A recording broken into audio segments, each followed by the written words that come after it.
Chapter 2769 Calculating All 1.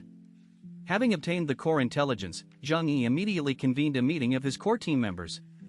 In the meeting room, Yang Xinxin, Lu Karen, Zhou Kor, Uncle Yu, Fatty Su, Liang Yu, and other core team members were all present. Deng Shintong had other important experiments to attend to and therefore did not join the meeting. Brian and Professor Da Vinci, who had not yet gained Zhang Yi's complete trust, also did not participate. Zhang Yi revealed the true nature of the Starry Sky Corridor to everyone. After hearing the explanation, everyone fell silent. Even the usually optimistic Fatty Su was pale-faced, forgetting to put his potato chips in his mouth. Even the druckers were used as guinea pigs. Fatty Su swallowed hard. With so little meat, would it even be enough to fill their teeth? Even the usually hot-blooded middle-aged Uncle Yu rubbed his chin and said to Zhang Yi, "Zhang Yi, I've always supported your decisions. But compared to those powerful ancient civilizations, our combat strength is still far inferior. Even with your intelligence advantage, you can't guarantee safety. This isn't like you." Everyone looked at Zhang Yi strangely. Zhang Yi was never one to actively choose risks. Of course. Zhang Yi smiled slightly. "We're not going to force our way in, only idiots would do that." Zhang Yi tapped the table, drawing everyone's attention back. "In terms of raw power, we're certainly not the strongest among the myriad races. But we have two major advantages: intelligence and the support of the Dragon Clan." He pulled up a recording of himself piloting the demon god armor into the outer perimeter of the Star Corridor. In the footage, a vast white wasteland lay deathly silent. Until the demon god armor activated its space jump engine, the previously invisible, transparent, free-state creatures around it instantly erupted, tearing the armor to shreds in a flash. "Everyone, pay attention." Zhang Yi pointed to the energy readings on the screen. "When I first went in, although I encountered these creatures, they didn't attack me. They seemed to be asleep or wandering aimlessly. The attack was triggered the instant I activated the engine and the energy index surged." Yang Xinxin picked up the conversation, quickly displaying a set of comparative data on the large screen.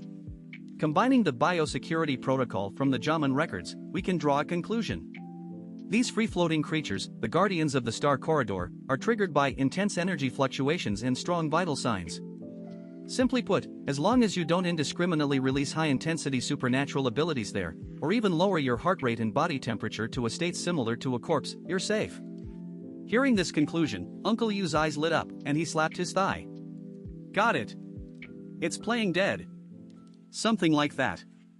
Zhang Yi nodded. "But it's not easy. In an environment full of danger, where attacks from other races could happen at any moment, maintaining silence is an extreme test of mental fortitude and energy control. However, this is an opportunity for us." A sly smile played on Zhang Yi's lips. Other ancient civilizations, especially violent races like the Tyrannosaurus Rex and the Nightmare Clan, will instinctively release their auras to intimidate everyone upon entering, or simply use their powerful attacks to clear a path. Then, they'll become easy targets for these wandering creatures, drawing their fire for us. And we just need to slip through like ghosts. Everyone smiled knowingly. "That's a dirty trick, but I like it," Fatty Su chuckled. "So, should we share this information with the Dragon Clan?" Lu Karen asked. "Of course, their strength is indispensable. We must recognize our own limitations and rely on powerful allies when necessary." Zhang Yi said without hesitation, "The Dragon Clan is our ally, and Bai Longzi and the others have been extremely kind to us. More importantly, in this instance, we need a strong teammate who can withstand direct pressure." He crossed his arms, sat on the sofa, and said calmly, "In short, our plan is simple. We will exchange the intelligence we possess for the Dragon Clan's military support. Then, we will cooperate to explore the Star Corridor." He handed all the materials to everyone, instructing them to read them carefully and repeatedly, and to memorize them. This way, when they actually enter the Star Corridor, they can avoid many risks.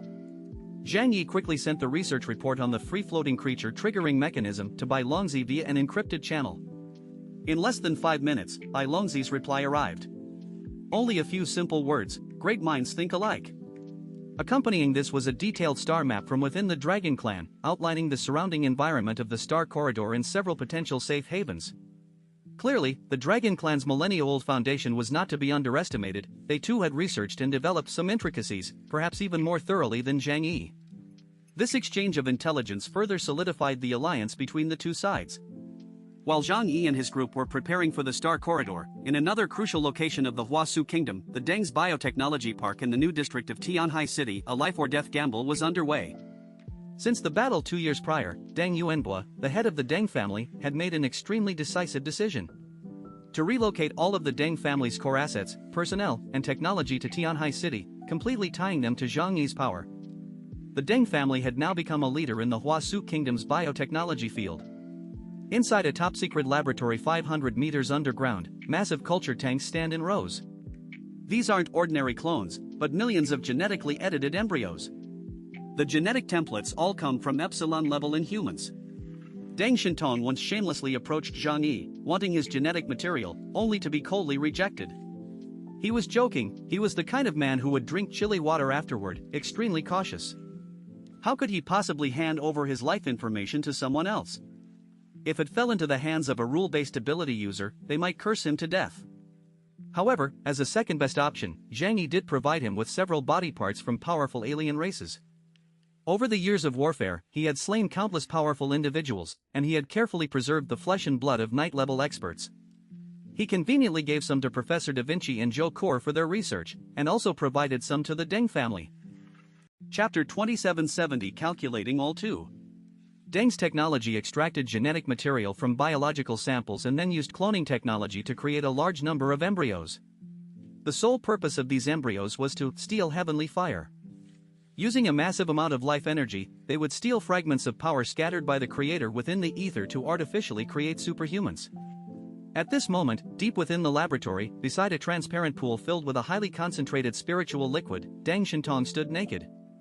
2 years had transformed this once spirited young master of the Deng family into a more composed individual.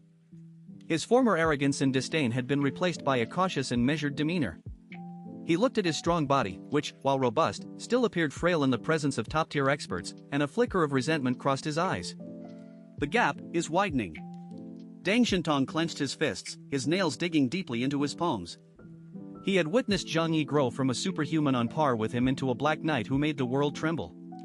He witnessed the rapid progress of young Xinxin, Lu Karen, and even Uncle Yu. As for himself, although he worked hard and reached the rank of Epsilon, he couldn't break through the barrier to the knight level. That's right, he had already reached the bishop level. His ability index was 32,000 points. Zhang Yi had given him considerable resources, and with the Deng family's full support, he had barely become a bishop-level superhuman. But now, in a war between races, a superhuman of this level could at best be a foot soldier, almost incapable of influencing the overall battle. Talent. These two words were like a mountain, pressing down on him, making it hard to breathe. I'm not willing to just be a logistics supervisor, nor am I willing to forever only look up to his back. Deng Shintong turned to look at Professor Da Vinci and Deng Yuanbo standing in front of the control panel. Let's begin. Deng Yuanbo looked at his nephew, his hands behind his back, his eyes filled with worry and reluctance. Shintong, have you thought this through? The mortality rate of the reconstruction experiment is as high as 90%. If it fails, your spirit will collapse. Uncle, if I don't do it, I will never become a true powerhouse. Deng Shintong smiled calmly. In this magnificent era, the strong are numerous, and 100 boats race. I don't want to be just a supporting character to others, I want my own light to shine. Even if life is short, it should still shine brightly. So, I want to take the gamble. Professor Da Vinci, standing to the side, seemed quite excited. After all, this was the highest-level human experiment he had ever conducted. The experimental subject was a bishop-level superhuman. He didn't have such a good biological sample at the Natural Science Association in Columbia.